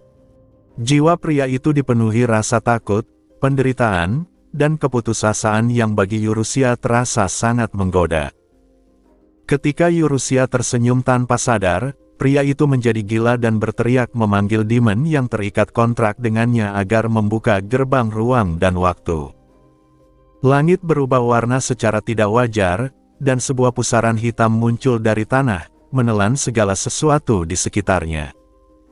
Eurusia segera menggunakan sihir suci, Sanctuary, untuk menutup pusaran itu. Namun dalam celah sesaat tersebut, penyihir tua itu melompat masuk dan melarikan diri. Pusaran hitam itu perlahan terus melebar. Rine memperingatkan bahwa jika tidak ditutup segera, semua makhluk hidup di tempat itu akan musnah. Eurusia meminta bantuan, tetapi Rine mengatakan ia lebih ahli menghancurkan daripada menutup celah dimensi. Saat itu para pelayannya bersama Noah muncul dan menawarkan bantuan. Noah menggunakan kemampuan bernama Lost Paradise untuk menelan pusaran tersebut, tetapi hasilnya tidak sempurna. Mereka hanya mampu menahan keadaannya sementara. Mereka kemudian menyimpulkan bahwa satu-satunya cara adalah masuk ke dalam pusaran itu sendiri. Noel dan Rick mencoba menghentikan mereka karena tempat itu berbahaya, tetapi Eurusia menjelaskan bahwa mereka tidak bisa masuk karena memiliki aura suci yang kuat. Dengan santai Eurusia dan para pengikutnya melompat ke dalam pusaran dimensi tersebut. Ia berniat mengejar jiwa yang sangat lezat itu agar tidak lolos begitu saja. Namun ia tidak menyadari bahwa seseorang dengan kehendak kuat dan kebencian mendalam sedang mengawasi mereka dari belakang. Di ruang dimensi tempat kontrak itu berasal, kisah Geas terungkap. Dulu ia membuat kontrak dengan demon bernama Heranes demi menyelamatkan istrinya, sahabat masa kecilnya. Kontrak itu menampilkan angka di penglihatannya yang menunjukkan batas waktu.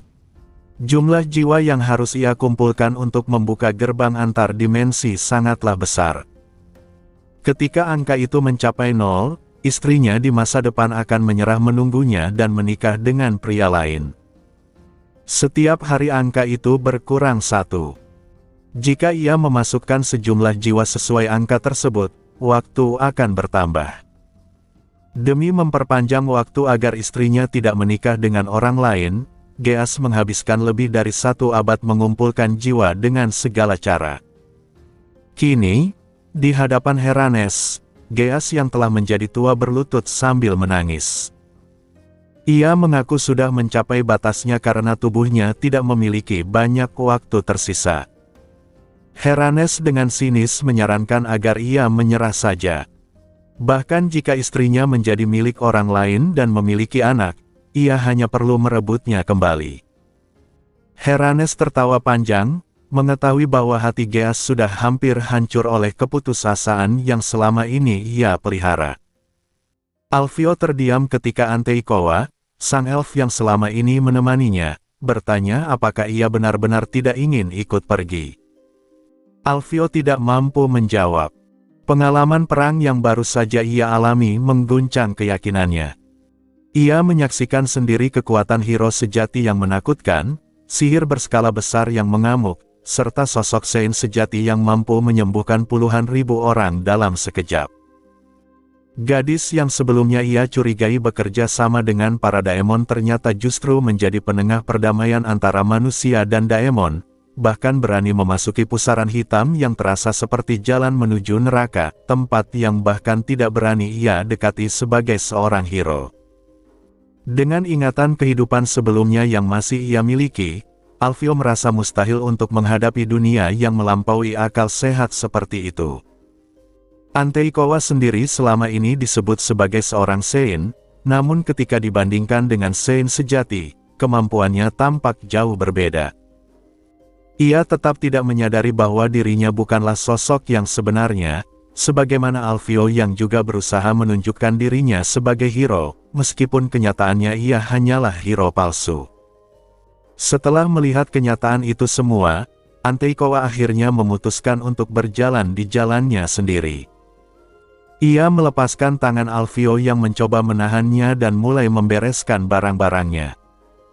Tidak lama kemudian, Ceria, sang pendekar pedang, juga menyatakan bahwa ia akan kembali ke rumahnya. Ia mengakui bahwa awalnya ia ingin membantu Alfio sebagai seorang hero, tetapi kini keluarganya mulai menuntutnya pulang karena ia akan segera menikah. Secara halus, itu berarti tanpa status hero, Alfio tidak lagi memiliki alasan kuat bagi mereka untuk tetap bersamanya. Ceria mengucapkan perpisahan sambil berkata bahwa perjalanan mereka selama ini menyenangkan, lalu pergi bersama Anteikowa. Alfio hanya bisa memanggil mereka dengan suara serak yang nyaris tak terdengar ketika kedua wanita itu meninggalkannya. Ia akhirnya jatuh terduduk di tanah, seolah seluruh kekuatannya hilang. Ia tidak mengerti apa yang salah. Apakah karena ia tidak memiliki keberanian seperti seorang hero sejati? Baginya, menghadapi bahaya sebesar itu memang mustahil. Saat ia terpuruk tanpa jawaban, seseorang mendekatinya dengan hati-hati. Gadis itu adalah Ophelia. Alfio hampir tidak pernah berbicara dengannya sebelumnya. Ia hanya mengenalnya sebagai adik dari 2 saudari bangsawan yang cantik, dan karena Ophelia masih sangat muda ketika mereka pertama kali bertemu, Alfio lebih tertarik pada kakaknya, Athena.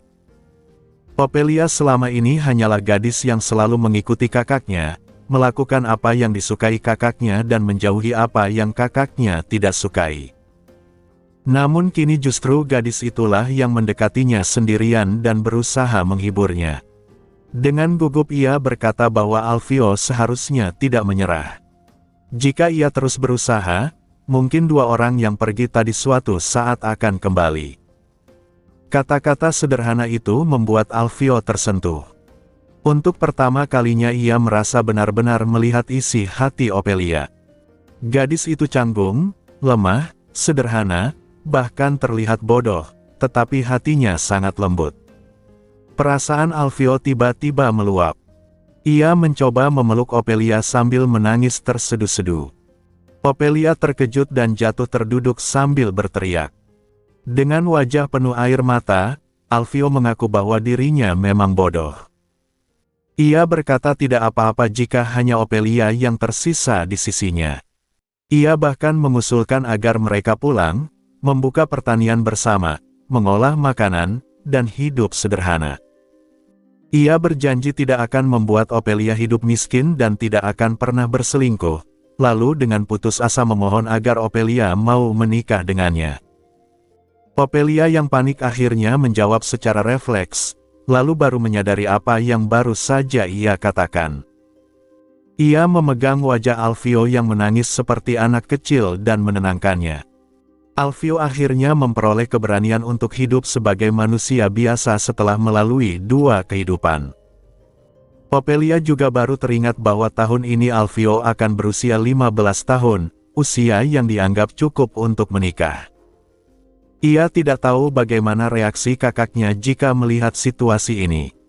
Ia juga teringat sebuah poster buronan yang ia lihat di kota terakhir yang mereka tinggalkan, yang mencantumkan banyak ciri khas Alfio. Karena elf sangat jarang di wilayah itu, Alfio akan sangat mudah dikenali. Ophelia mulai khawatir apakah mereka akan aman jika pergi ke kota. Sementara itu, di tempat lain, tawa keras bergema di dalam ruang subdimensi yang gelap. Tawa itu berasal dari Heranes, seorang Demon Lord.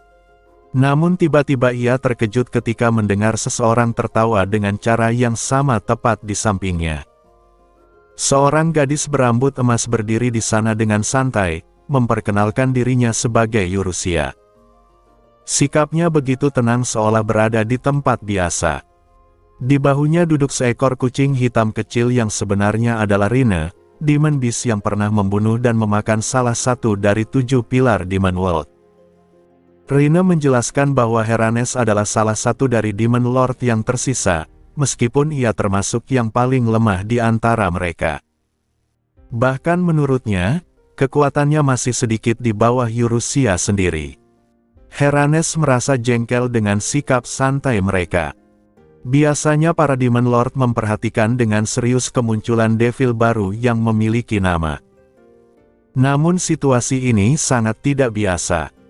Ia bahkan tidak mengira bahwa Eurusia dan Rine dapat memasuki subdimensi yang ia ciptakan untuk menghubungkan dunia manusia dengan Demon World. Eurusia kemudian mengubah sikapnya dan menunjuk Geas, manusia yang hampir mati di sana.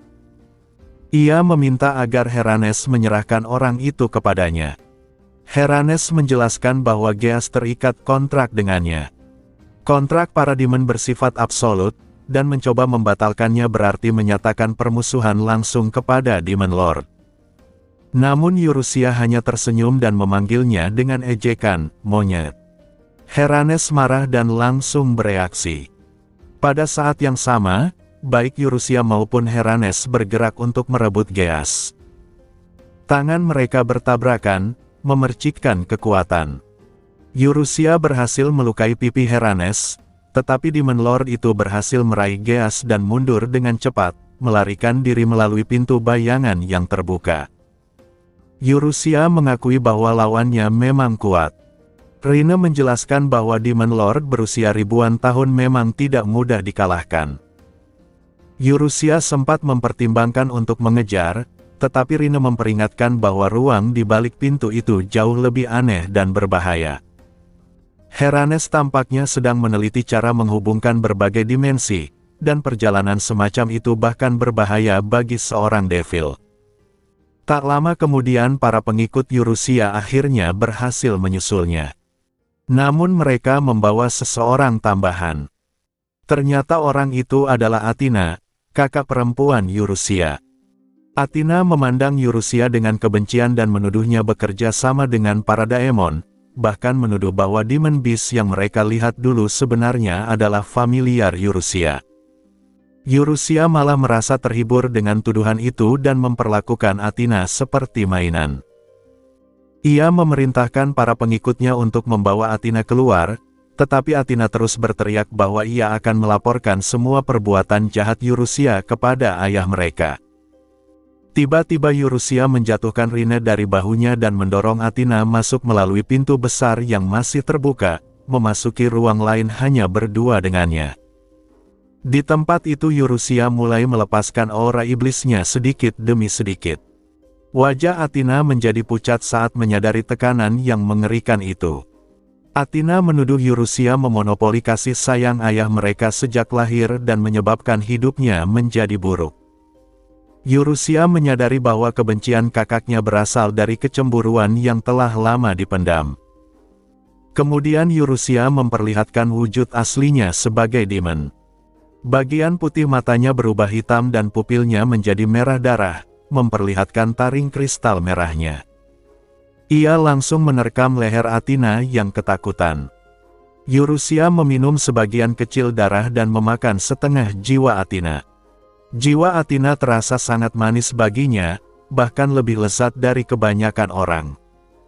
Namun ia berhenti sebelum menghabiskan semuanya karena merasa akan lebih nikmat jika dimakan perlahan ketika Athena masih hidup. Setelah itu Eurusia menjelaskan dengan tenang bahwa ia telah mengambil sebagian besar ingatan Athena bersama setengah jiwanya. Athena mungkin akan kesulitan menjalani kehidupan normal setelah ini, tetapi jika suatu hari jiwanya pulih, Eurusia berniat mengambil sisa setengahnya juga. Ia kemudian menghubungi para pengikutnya dan meminta mereka menerima Athena yang akan ia kirimkan keluar. Athena telah kehilangan ingatannya dan harus diserahkan kepada ayah mereka. Setelah mencicipi jiwa kakaknya yang begitu lezat, Eurusia mulai merasa ingin memanen jiwa lainnya. Di kedalaman sebuah dimensi yang berfungsi sebagai laboratorium penelitian untuk menciptakan pintu menuju berbagai dunia, iblis tingkat tinggi Heranes berdiri di hadapan Geas yang sudah berada di ambang kehancuran mental. Heranes berbisik dengan lembut namun penuh racun ke telinga Geas, memancing keinginan terdalam di dalam hatinya. Ia mengatakan bahwa dengan menggunakan jiwa istimewa yang dimiliki Geas, ia dapat mengirimnya kembali ke masa ketika wanita yang dicintainya masih bahagia bersamanya. Jiwa yang cukup kuat untuk melintasi dunia lain memang tidak terlalu langka, tetapi Heranes telah membiarkan jiwa Geas matang selama lebih dari 100 tahun agar mencapai nilai maksimal sebelum dipanen. Sebagai langkah terakhir untuk mematangkan jiwa itu, Heranes sengaja menghancurkan hati Geas. Ia menyarankan agar Geas merebut kembali wanita yang dulu menjadi istrinya, bahkan jika wanita itu telah menikah dengan pria lain atau memiliki anak. Ia mendorong Geas untuk membunuh semuanya dan mengambil kembali kebahagiaan yang menurutnya telah dirampas darinya. Bisikan iblis yang kejam itu terus menggerogoti hati Geas, membuatnya meneteskan air mata sambil menutupi wajahnya dengan kedua tangan. Namun Geas tetap menolak gagasan itu. Ia berkata bahwa ia tidak bisa melakukan hal sekejam itu kepada wanita yang dicintainya. Heranes lalu menunjukkan sebuah pemandangan dari dunia lain di dalam kegelapan dimensi tersebut. Ia memperlihatkan seorang pria yang sedang mengeluarkan cincin, sementara wanita yang dahulu menjadi istri Geas berdiri di hadapannya. Heranes terus menggoda Geas dengan mengatakan bahwa wanita itu sudah tidak lagi menunggunya dan telah melupakan dirinya. Ia bahkan menambahkan bahwa hati seorang wanita muda berubah seperti langit musim gugur. Di saat itulah sebuah suara lain muncul dari samping mereka. Seorang gadis berambut emas ternyata berdiri di sana dan ikut menyiksa Geas bersama Heranes tanpa disadari sebelumnya. Heranes langsung terkejut dan mundur menjauh ketika menyadari kehadiran gadis itu. Gadis tersebut adalah Eurusia, yang datang untuk mengganggu rencana Heranes. Ia bahkan dengan santai mengejek Heranes dan menyebutnya dengan nama yang salah sambil menyinggung bau napasnya. Heranes mencoba menahan emosinya dan mulai memikirkan bagaimana Eurusia bisa sampai ke tempat ini. Tempat tersebut hanya dapat dimasuki oleh makhluk yang memiliki dosa atau niat jahat tertentu, dan bahkan bagi iblis pun perjalanan ke sana membutuhkan waktu serta kekuatan besar. Namun Eurusia berdiri di sana sendirian seolah hal itu bukan masalah sama sekali. Ketika Heranes mulai mengancamnya, Eurusia meminta sedikit waktu dan mengatakan bahwa ia ingin menunjukkan sesuatu yang menarik terlebih dahulu. Ia kemudian berbicara langsung kepada Geas. Yurusia mengatakan bahwa ia telah memperhatikan usaha Geas selama lebih dari 50 tahun. Kata-kata itu membuat Geas bingung, karena ia sendiri telah mengumpulkan jiwa selama lebih dari 100 tahun. Yurusia lalu mengungkapkan kenyataan mengejutkan. Pemandangan yang diperlihatkan Heranes kepada Geas sebenarnya bukan masa depan, melainkan kejadian nyata dari 40 hingga 50 tahun yang lalu. Saat Geas masih kecil dan melihat pemandangan itu untuk pertama kalinya, peristiwa tersebut memang sedang terjadi. Namun Heranes sengaja memanipulasi persepsi waktu Geas agar ia percaya bahwa kejadian itu adalah masa depan yang akan terjadi ketika ia berhasil mencapai tujuannya. Dengan kata lain, Geas telah mengejar sesuatu yang sudah lama berlalu. Heranes sebenarnya berencana menghancurkan hati Geas sekitar 30 tahun kemudian dengan menunjukkan bahwa istrinya telah hidup bahagia bersama pria lain dan anak mereka. Namun karena keteguhan Geas, rencana itu tertunda hingga 50 tahun. Saat kebenaran itu terungkap, Geas menyadari bahwa semua usahanya selama puluhan tahun didasarkan pada kebohongan. Ia tidak tahu apakah wanita itu masih hidup atau bahkan apakah dirinya sendiri akan hidup cukup lama untuk menemuinya kembali. Kesadaran tersebut menghancurkan dirinya sepenuhnya. Geas menangis histeris saat keputusasaan memenuhi jiwanya. Melihat kondisi itu, Yurusia tersenyum dan memberikan sebuah kotak kecil kepada Geas. Ia menyuruh Geas mengucapkan satu keinginan dan membuat kontrak dengannya. Heranes segera marah karena menyadari Yurusia mencoba merebut mangsanya. Namun ketika ia mendekat untuk menghentikannya, ia merasakan sesuatu yang aneh, seolah waktu di sekitarnya tersendat dan penglihatannya menjadi ganda. Ternyata Yurusia telah menyelipkan bahasa roh ke dalam percakapannya sebelumnya. Dengan menggunakan sihir iblis tersebut, ia memanipulasi waktu yang diamati oleh Heranes dan menundanya beberapa puluh detik. Dalam jeda waktu itulah Yurusia menyelesaikan semuanya. Geas yang telah tenggelam dalam keputusasaan memohon agar dirinya dibunuh. Yurusia menerima permintaan itu sebagai bentuk kontrak. Dalam sekejap ia menghancurkan tubuh Geas dan menangkap jiwanya yang telah tercemar oleh dosa serta keputusasaan yang mendalam. Kontrak tersebut mengikat jiwa Geas sepenuhnya kepada Yurusia. Heranes menyadari bahwa kontraknya dengan Geas telah terputus karena ia gagal memenuhi keinginan Geas. Ia pun marah besar ketika melihat Yurusia berhasil merebut jiwa itu. Namun sebelum ia dapat merebutnya kembali, Yurusia dengan santai melemparkan jiwa Geas ke dalam pintu ruang waktu yang sedang digunakan dalam eksperimen. Jiwa itu jatuh ke tempat yang bahkan para iblis tidak bisa jangkau. Heranes tidak mengerti alasan tindakan tersebut. Ia semakin bingung melihat sikap Yurusia yang tidak sesuai dengan sifat iblis biasa. Ia bahkan mempertanyakan apa sebenarnya Yurusia itu, karena ia jelas bukan Demon Beast maupun Demon Lord. Menanggapi pertanyaan itu, Yurusia hanya tersenyum.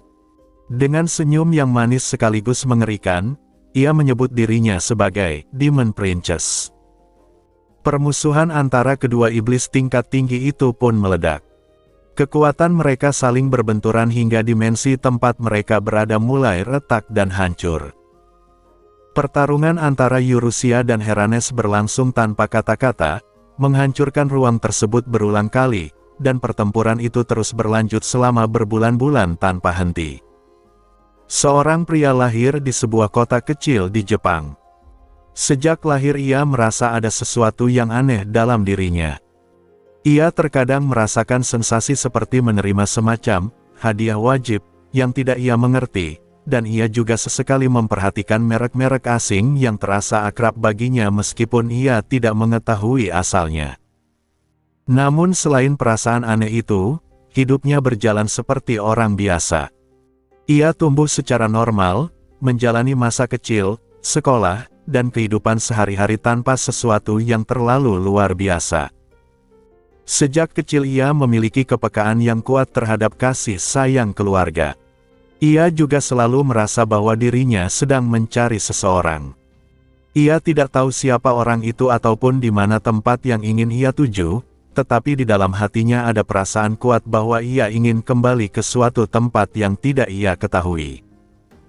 Perasaan itu terus menemaninya hingga ia dewasa. Setelah lulus dari universitas dan mulai bekerja, ia memulai kehidupan sendiri. Pada masa itulah ia bertemu dengan seorang wanita. Wanita itu tampak seperti seseorang yang baru saja kehilangan suaminya tepat sebelum mereka sempat menikah. Ia tetap tinggal di apartemen yang seharusnya menjadi rumah bagi dirinya dan suaminya, meskipun pria itu tiba-tiba menghilang tanpa jejak. Ia menjalani hidup sambil terus memikirkan pria yang seharusnya menjadi suaminya. Pria itu jatuh cinta pada wanita tersebut.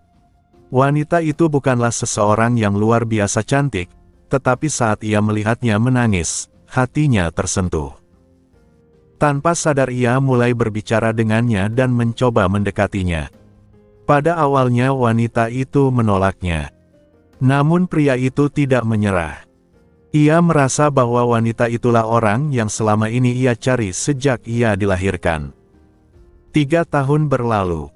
Sedikit demi sedikit ia berhasil menyembuhkan kesedihan wanita itu. Wanita itu mulai merasakan kembali kehadiran seorang pria di sisinya, dan perlahan es di hatinya mulai mencair. Sejak kecil pria itu juga merasakan seolah-olah ada rantai hitam yang mengikat pikirannya, mendorongnya untuk terus bergerak menuju sesuatu. Di dalam sakunya ia menyimpan sebuah cincin pertunangan yang dibelinya dengan gaji selama 3 bulan. Ia menggenggam cincin itu dan mencoba menguatkan tekadnya untuk melamar wanita tersebut. Pada saat itu terdengar suara seekor kucing yang mengeong, seolah-olah mendorongnya untuk maju. Beberapa bulan kemudian, pusaran hitam yang pernah muncul di dunia menghilang setelah seorang gadis yang dikenal sebagai Sein dari kerajaan suci masuk ke dalamnya. Tidak ada yang mengetahui apa yang sebenarnya terjadi di dalam pusaran itu, dan gadis tersebut tidak pernah kembali. Orang-orang berdoa kepada para dewa agar Sang Sein dapat kembali dengan selamat. Beredar pula rumor bahwa ia telah menyegel kejahatan dengan mengorbankan tubuhnya sendiri. Setelah kejadian itu, perang antara manusia dan para daemon tidak berlanjut. Para prajurit yang tersisa dari pasukan Raja Daemon tersentuh oleh belas kasihan Sang Sein dan kembali ke wilayah mereka tanpa melanjutkan pertempuran. Setelah itu Raja Daemon Hebrat membuat perjanjian non-agresi dengan negara-negara manusia. Bangsa manusia sendiri takut terhadap hutan monster dan tidak berniat menyerang wilayah tandus milik Kerajaan Daemon, sehingga mereka menerima perjanjian tersebut dan jalur menuju Kerajaan Daemon pun ditutup. Beberapa kisah yang kemudian tersebar mengatakan bahwa Raja Daemon menjadi sangat tertarik pada pembuatan berbagai hidangan rumput laut yang aneh, dan bahkan menikahi seorang putri kurcaci yang cantik. Di sisi lain, beberapa makhluk yang mengenal sang gadis tetap percaya bahwa ia akan kembali suatu hari nanti. Mereka tidak kehilangan harapan. Setelah gadis itu melompat ke dalam pusaran hitam, para pengikutnya sempat kembali sekali dan membawa sebuah pesan serta seorang gadis yang kehilangan ingatannya. Pesan itu mengatakan bahwa ia pergi ke suatu tempat yang sedikit merepotkan dan akan kembali dalam waktu 1 hingga 2 tahun. Ia juga meminta maaf kepada ayah dan ibunya karena membuat mereka khawatir, serta menitipkan kakak perempuannya kepada mereka. Pesan itu jelas ditulis dengan gaya khasnya. Meskipun suasana menjadi canggung setelah membacanya, kebajikan yang dimilikinya membuat suasana yang berat sedikit mereda. Gadis yang kehilangan ingatan itu kemudian diketahui bernama Athena. Ia dibawa kembali ke Tari Terudo, tempat kelahirannya, setelah teman-temannya menghilang dan beberapa rekannya ditangkap oleh penjaga kota Kolkopo. Athena tinggal di kediaman terpisah di bawah perlindungan Duke Volt dan Duchess Riastea. Ia kehilangan sebagian besar ingatan dan emosinya. Ia hanya mampu melakukan hal-hal dasar dan bersikap seperti seorang anak kecil.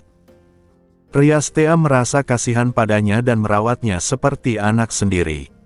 Namun setelah 6 bulan, kondisinya hampir tidak berubah.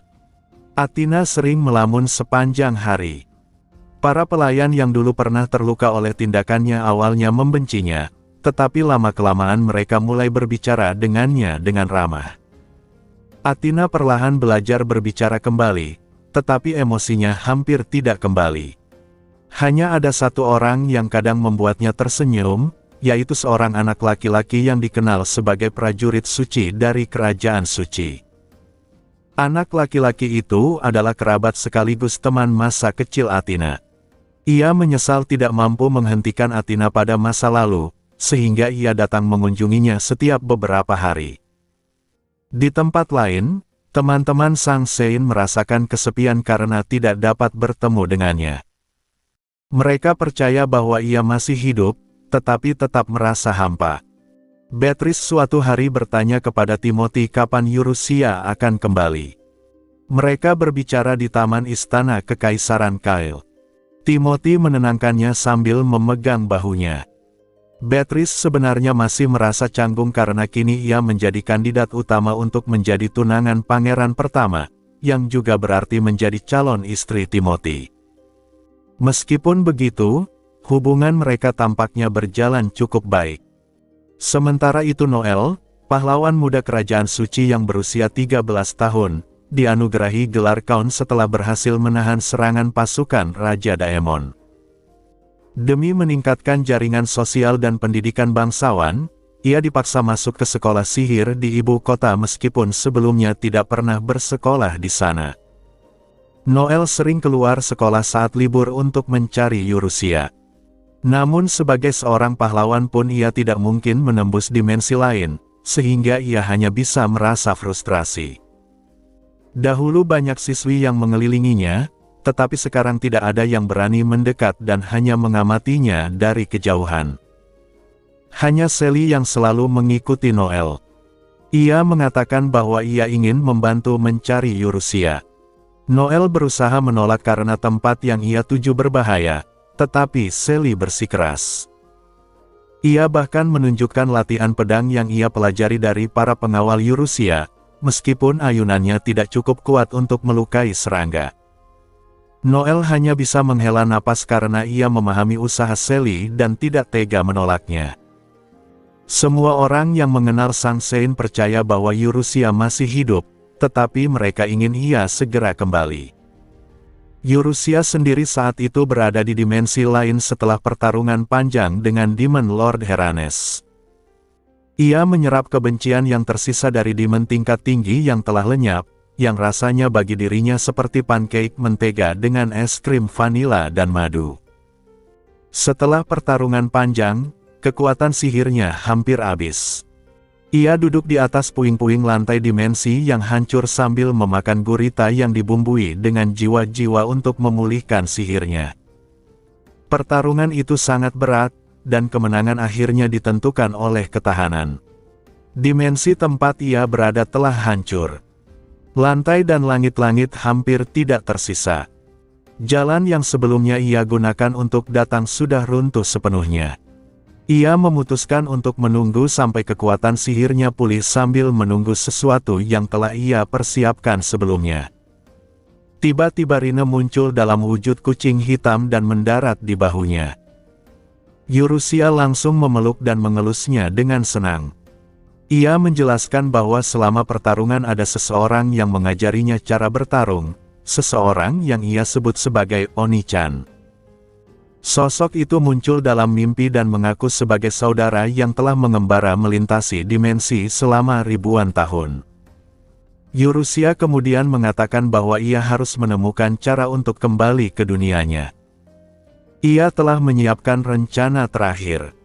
Di laboratorium dimensi yang hancur itu terdapat sebuah koneksi menuju tempat lain. Setelah menunggu, akhirnya terdengar suara klik kecil dan ruang di depannya retak. Di balik celah itu terlihat gedung-gedung tinggi, kereta, mobil, dan kota besar yang tak berujung.